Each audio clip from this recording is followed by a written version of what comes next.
السلام علیکم خواتین و حضرات۔ آج مرزا غالب کی جس غزل پر اس محفل میں بات ہوگی اس میں کل 3 اشعار ہیں۔ اس کا پہلا شعر ہے: خاموشیوں میں تماشا ادا نکلتی ہے، نگاہ دل سے تیری سرما سا نکلتی ہے۔ خاموشی کا مطلب آپ جانتے ہیں، تماشا ادا نکلتی ہے۔ تماشا بھی آپ کو معلوم ہے، کھیل، ادا ناز و نخرہ۔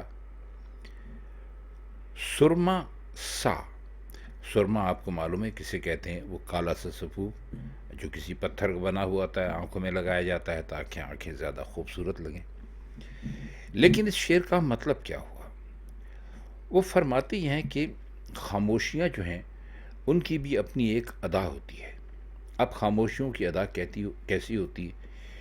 وہ دیکھنے سے تعلق رکھتی ہے۔ جیسے پہلے مصرے میں انہوں نے کہا کہ تماشا ادا نکلتی ہے، یعنی خاموشیوں میں سے جو ادا نکلتی ہے وہ ایک دیکھنے سے تعلق رکھنے والی چیز ہے۔ اب بات کیا کی؟ بات یہ کی کہ تیری نگاہ دل سے نکلتی ہے تو سرمے سے بھری ہوئی آتی ہے۔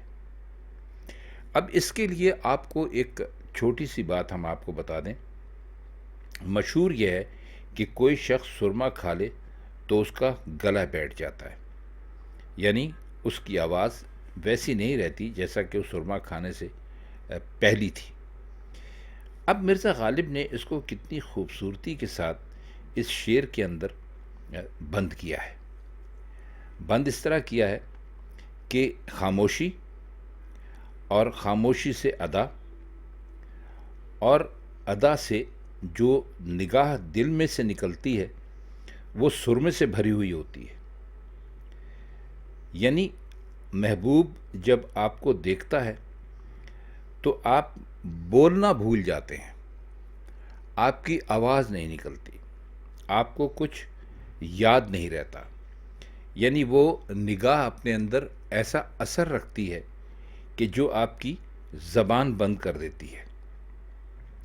تو انہوں نے یہ کہا ہے کہ خاموشیوں کی بھی اپنی ادائیں ہوتی ہیں جو محسوس کرنے سے نہیں بلکہ دیکھنے سے تعلق رکھتی ہیں، اور انہی میں سے ایک تیری نگاہ ہے جو جب تیرے دل سے نکلتی ہے تو ایسا لگتا ہے جیسے سرمے سے بھری ہوئی کوئی چیز ہو۔ اب آپ یہاں پر ایک خوبصورتی دیکھیے کہ نگاہ کو خوبصورت کرنے کے لیے، آنکھوں کو خوبصورت کرنے کے لیے سرمے کا استعمال کیا جاتا ہے، جیسا کہ ابھی آپ کو بتلایا ہے۔ تو یہاں بھی آپ یہ دیکھیے، تو فرماتے وہ یہ ہیں، اصل میں تو یہ کہنا چاہتے ہیں کہ جب محبوب نگاہیں اٹھا کر اپنی سرما لگی ہوئی آنکھوں سے عاشق کی طرف دیکھتا ہے تو عاشق خاموش ہو جاتا ہے۔ عاشق میں بولنے کی طاقت نہیں رہتی، عاشق میں بولنے کی سکت نہیں رہتی۔ تو فرماتے یہ ہے کہ وہ اثر ایسے ہی ہوتا ہے جیسے آپ کسی آدمی کو سرما کھلا دیں اور اس کا گلا بیٹھ جائے اور وہ بولنے سے معذور ہو جائے۔ خواتین حضرات، شعر کا مطلب اگر لفظوں سے کھیلا جائے تو کافی لمبا ہو سکتا ہے، لیکن ہم نے اس کا جو سینٹرل میننگز ہیں، جو اس کے مرکزی معنی ہیں، وہ آپ کو اس شعر میں بتانے کی کوشش کی ہے۔ تو امید ہے کہ اب آپ کی سمجھ میں آ گئے ہوں گے۔ اگلا شعر یعنی شعر نمبر 2 ہے: فشار تنگی خلوت سے بنتی ہے شبنم، صبا جو غنچے کے پردے میں جا نکلتی ہے۔ فشار کا ویسے تو مطلب ہوتا ہے دباؤ، لیکن یہاں پر فشار کو غالب نے بھینچنا کے معنی میں استعمال کیا ہے۔ یعنی اگر آپ کسی کو اپنے گلے سے لگائیں اور اپنے دونوں ہاتھ اس کی کمر پر رکھیں یا پشت کہہ لیجئے وہاں رکھیں اور ان دونوں ہاتھوں کو تنگ کریں تو اس کو بھینچنا کہتے ہیں، یعنی اپنے ساتھ لگا کر زور لگانا، اپنی طرف کھینچ کر، تو اس کو انہوں نے فشار کہا ہے۔ تنگی خلوت، تنگی کہتے ہیں کسی جگہ میں کسی چیز کا پورا نہ آنا، خلوت کہتے ہیں تنہائی کو، شبنم آپ جانتے ہیں اوس کو کہتے ہیں، صبا ہوا کو کہتے ہیں، غنچہ کہتے ہیں اتکلے پھول کو۔ تو فرماتے وہ یہ ہیں کہ صبا یعنی ہوا جو ہے وہ کبھی پھرتی پھراتی کلی کے اندر چلی جاتی ہے، غنچے کے اندر چلی جاتی ہے۔ تو چونکہ کلی آپ جانتے ہیں کہ تنگ ہوتی ہے، وہ کھلتی ہے تو پھول بنتا ہے، تو یعنی اس پھول کی اس حالت میں وہ اس کے اندر چلی جاتی ہے جب کہ وہ ابھی تنگ ہوتا ہے، تو جگہ کی تنگی کی وجہ سے وہ بھینچ کر اوس بن جاتی ہے۔ یعنی شبنم وہ کہتے ہیں کہ علیحدہ سے کوئی چیز نہیں ہے، یہ ہوا ہے یا صبا ہے جو غنچے کے اندر پہنچی تو چاروں طرف سے اس کو بھینچا گیا اور اسے پسند آ گیا۔ انہی قطروں کو ہم شبنم کہتے ہیں۔ اب اس شعر کے تھوڑے سے آپ گہرائی میں جا کر معاملات سمجھنے کی کوشش کیجئے۔ ہم اور آپ اکثر کہتے ہیں کہ بھیگی ہوئی ہوا ہے، یعنی پانی کے قطرے اپنے اندر رکھتی ہے۔ تو غالب نے کس زمانے میں شعر کہا اور ان کو کس قدر اس چیز کا ایک بہت ہی واضح علم تھا کہ ہوا کے اندر پانی موجود ہوتا ہے۔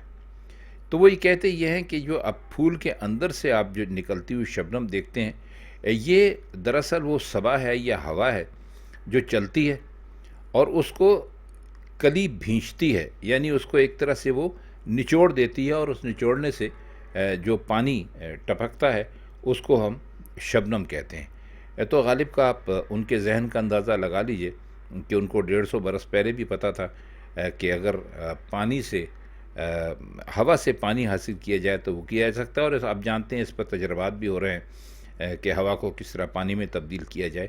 تو ہوا اور پانی سائنس پڑھنے والے دوست اچھی طرح سمجھ جائیں گے کہ ان کا بہت آپس میں گہرا تعلق ہے، لیکن غالب نے اس کو شاعرانہ انداز میں بیان فرمایا۔ تو انہوں نے صرف اتنا کہا کہ یہ جو کلی ہے یہ چونکہ بہت تنگ ہوتی ہے اور اس کے اندر جب ہوا چلی جاتی ہے تو کلی کی تنگی کی وجہ سے وہ اس کو اپنی آغوش میں لے کر بھینچتی ہے، دباتی ہے، تو اس سے پانی نچڑنے لگتا ہے اور اسی پانی کو ہم شبنم یا اوس کہتے ہیں۔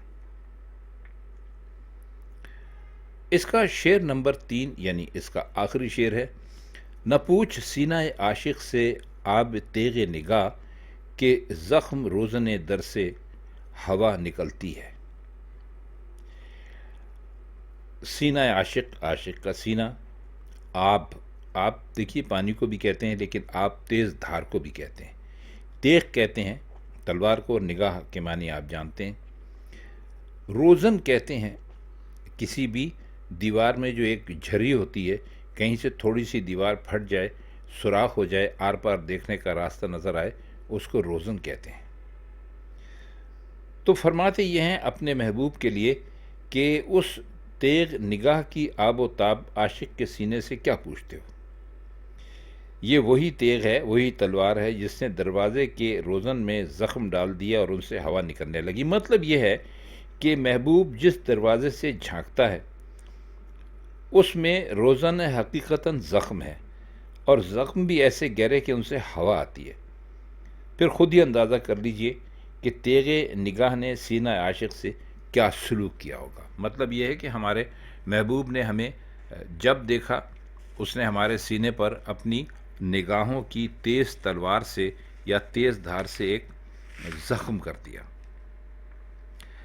اب آپ نے دیکھا ہوگا کہ جو حکیم ہوتے ہیں یا ڈاکٹر ہوتے ہیں وہ اس بات کو بہت اچھی طرح جانتے ہیں کہ زخم جو ہے اس کے خراب ہونے کی علامت یہ ہے، آپ نے دیکھا اس پر پٹی باندھتے ہیں کہ اگر زخم کے اندر ہوا خود بخود جانے لگے تو اسے کہتے ہیں زخم سانس دے رہا ہے، تو وہ زخم بہت ہی خطرناک ہو جاتا ہے۔ تو اسی لیے زخموں کو ہمیشہ ڈھک کر رکھتے ہیں کہ اس کے اندر ہوا بہت زیادہ داخل نہ کرے۔ غالب چونکہ حکمت بھی جانتے تھے، وہ پروفیشنلی یا پیشہ ور حکیم تو نہیں تھے لیکن وہ حکمت جانتے تھے، تو انہیں چونکہ اس بات کا علم تھا تو اس لیے انہوں نے یہ شعر کہا کہ زخم روزن در سے ہوا نکلتی ہے، یعنی جو میرے روزن بنے ہوئے ہیں ان کے دروازوں میں سے ہوا نکلتی ہے، مطلب ہے کہ میرے زخموں سے ہوا آر پار ہو رہی ہے۔ تو آپ یہ اندازہ کر لیں کہ اب اس عاشق کے بچنے کا کوئی امکان نہیں ہے، اور اس پر ظلم یہ ہے کہ جو محبوب ہے وہ جب اس کو دیکھتا ہے تو اپنی نگاہوں کی تلوار سے اس کے سینے میں ایک نیا زخم لگا دیتا ہے۔ تو خواتین و حضرات، یہ ایک غالب کی مختصر سی 3 اشعار پر مبنی غزل تھی جس کے مشکل الفاظ کے معنی اور اس کی کچھ شرح ہم نے کرنے کی کوشش کی۔ تو امید ہے کہ اب جب یہ آپ غزل پڑھیں گے تو آپ کی سمجھ میں اچھی طرح آ جائے گی. آج کے لیے بس اتنا ہی. اب ہم چاہتے ہیں آپ سے اجازت. خدا حافظ.